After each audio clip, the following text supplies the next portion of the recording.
گھر میں داخل ہوا تو دیکھا بیوی بیٹھی رو رہی ہے۔ کیا ہوا؟ میں نے پوچھا۔ آج اس نے اپنی بیوی کے کہنے پہ بڑھیا کو اتنا مارا کہ وہ ہچکیوں سے رونے لگی۔ تمہیں کیا؟ وہ اس کی ماں ہے، تمہاری نہیں، اور پھر بڑھیا زبان چلاتی ہوگی۔ میں نے اس کا غم کم کرنے کے لیے کہا۔ آپ کو کچھ پتہ بھی ہے؟ اس بیچاری کو فالج ہے، بیوی نے تلخی سے جواب دیا۔ پہلے تم نے کبھی نہیں بتایا اس کو فالج ہے۔ اچھا چھوڑو، ہم کر بھی کیا سکتے ہیں؟ میں نے موضوع بدلنے کی کوشش کی۔ میرا دل کرتا ہے کہ ہم بڑھیا کو اپنے گھر لے آئیں کچھ دنوں کے لیے۔ کیا کہا؟ پاگل ہو گئی ہو؟ پرائی مصیبت اپنے گلے ڈالو گی؟ مجھے اس کی بات پہ غصہ آ گیا۔ صرف ہفتے بھر کے لیے؟ نہیں، یہ ناممکن ہے۔ اور پھر وہ کیوں دینے لگا اپنی ماں کو ہم کو؟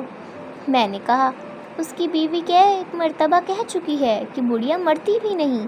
بیوی نے کہا، بس اب آپ بات مان جائیں، اس کو اپنے گھر لے آئیں۔ یہ کہتی ہوئی وہ میرے پہلو میں بیٹھ گئی۔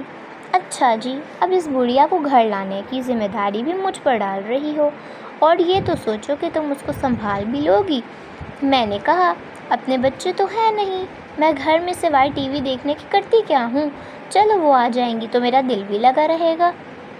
اس نے اداسی سے کہا، ہماری شادی کو 10 سال ہو گئے تھے، مگر اولاد کی محرومی تھی۔ میں نے سوچا، چلو بات کر کے دیکھنے میں کیا حرج ہے، کون سا وہ اپنی ماں ہمیں دے دے گا۔ اگر راضی ہو گیا تو، اگر وہ بڑھیا کی مستقبل گلے پڑ گئی تو۔ میں نے اپنی بات اظہار بیوی سے کیا۔ یہ تو چلو اچھی بات ہے، اس نے خوش ہوتے ہوئے کہا۔ اگلے دن شام کو کافی سوچ بحث کے بعد میں ان کے گھر گیا۔ میں نے ایک پلان بنایا اور اس کے مطابق ان کے گھر گیا۔ میں نے کہا، میری بیوی فالج کا علاج قرآن پاک سے کرنا جانتی ہے اور آپ کی والدہ کا علاج کرنا چاہتی ہے۔ یہ سن کر اس نے کسی خوشی کا اظہار نہ کیا، تو میں نے بات جاری رکھی کہ اس میں مسئلہ یہ ہے کہ آپ کی والدہ کو ہفتہ بھر ہمارے گھر پر رہنا ہوگا۔ آپ فکر نہ کریں، ہم ان کا اچھے سے خیال رکھیں گے۔ یہ سن کر چہرے پہ شرمندگی اور خوشی کے ملے جلے اثرات پیدا ہو گئے۔ اس نے تھوڑی سی بحث کے بعد اجازت دے دی۔ میں نے اٹھتے ہوئے کہا کہ علاج میں 15-20 دن لگ سکتے ہیں۔ اس نے اور بھی خوشی محسوس کی، کہنے لگا، سلیم صاحب، میں چاہتا ہوں کہ میری ماں ٹھیک ہو جائے، بھلے مہینہ لگ جائے۔ اور یوں اماں مستقبل ہماری ہو کر رہ گئیں۔ وہ بڑھیا سفید روئی کا گلا سی تھی۔ مناسب خوراک اور دیکھ بھال نہ ہونے کی وجہ سے حالت اور بھی زیادہ خراب تھی۔ میری بیوی تو تن من دھن سے اس کی سیوا میں جٹ جاتی۔ اس کے لیے ہر نئی چیز خرید گئی۔ بستر، کمبل، چادریں، کپڑے، اچھی خوراک اور خدمت سے اماں کے چہرے پہ رونق آنے لگی۔ پتہ ہی نہ چلا مہینہ گزر گیا۔ پہلے اس کی بہو ہر 2 دن بعد آتی رہی، پھر 4 دن کا وقفہ ہوا، پھر ہفتہ ہونے لگا۔ اماں کو واپس لے جانے کی بات نہ اس نے کی نہ ہم نے۔ دوسرے مہینے میں وہ ایک ہی دفعہ آئی، گھر کی مصروفیت کا رونا روتی رہی۔ تیسری مہینے کے بعد اس نے آنا بند کر دیا۔ میں نے بیوی سے کہہ دیا تھا، اب اماں تمہاری ذمہ داری بن گئی ہیں، اب تم انہیں سنبھالو۔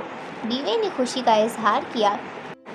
غالباً 7واں مہینہ تھا کہ اس آدمی کو اس کی بیوی نے اپنے دوست کے ساتھ مل کے قتل کر دیا، اور بعد میں وہ خود بھی پکڑی گئی۔ ادھر جیسے جیسے اماں کی طاقت بحال ہو رہی تھی اور چہرے پہ رونق آ رہی تھی، مسکان آنے لگی، ویسے ویسے میرا کاروبار ترقی کرنے لگا۔ ایسا لگتا تھا جیسے مجھ پر دھن برسنے لگا ہو۔ سال بھر میں میری تیسری دکان ہو چکی تھی۔ تیسرے سال ہم تینوں، میں، بیوی اور اماں، حج کی سعادت حاصل کی۔ گلستان گوہر میں 500 گز کا بنگلہ خریدا اور وہاں شفٹ ہو گئے۔ اماں ہمارے ساتھ 7 سال رہیں، ہر پل ان کا ہمیں دعائیں دیتی رہیں، اور ہم، میری بیوی، خوشی سے پھولے نہ سماتی۔ عجیب کرامت یہ ہوئی کہ اماں کی برکت اور دعاؤں سے اللہ رب العزت نے مجھے اولاد سے نوازا۔ آج وہ ہمارے درمیان نہیں ہے، مگر ان کی کمی شدت سے محسوس ہوتی ہے۔